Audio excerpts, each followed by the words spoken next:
नाज़रीन व सामीन, आज हम आपके सामने दो खबरें पेश कर रहे हैं। पहली खबर का उन्वान है, मामले में शरपसंदों ने नौजवान का हाथ काट डाला। दूसरी खबर का उन्वान है, कैराना पुलिस ने गांव गोगवान में औरतों के साथ बदतमीजी की।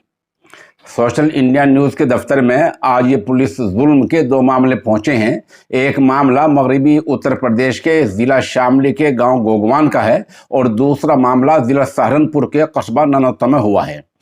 नानोता वाले मामले में जुल्म हरियाणा में हुआ है और गांव गोगवान में आज इमाम कौंसिल के सूबाई सदर मौलाना शादाब एक वफद के साथ पहुंचे हैं और मजलूम ख़ानदान के साथ मुलाकात की है।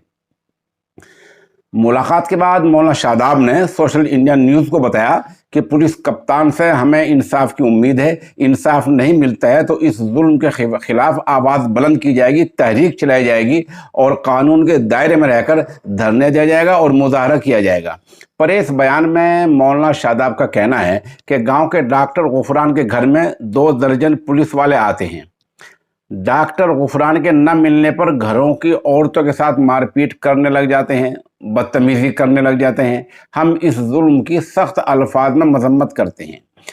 उन्होंने बताया कि मुतासिर यानी प्रभावित खानदान ने ज़िले के पुलिस कप्तान को भी दरख्वास्त भेजी है। मौलाना शादाब का कहना है कि पुलिस को कहीं कोई कार्रवाई करनी भी है तो कानून के दायरे में करनी चाहिए। औरतों को मारना, पीटना, बदतमीजी करना किस कानून में लिखा है? ये जुल्म है, इसके खिलाफ आवाज़ बुलंद की जाएगी।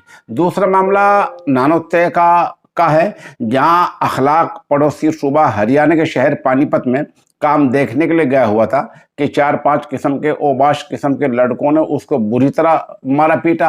अखलाक ज़ख्मी है। इस मामले में अभी कोई मुलजिम पकड़ा नहीं गया है। आज मामले की जानकारी हासिल करने के लिए जमात उलमा का एक वफद रामपुर से मौलाना शमशीर की रहनुमाई में नानोता पहुंचा और घर वालों से मिलकर पूरी सूरत हाल दरियाफ्त की।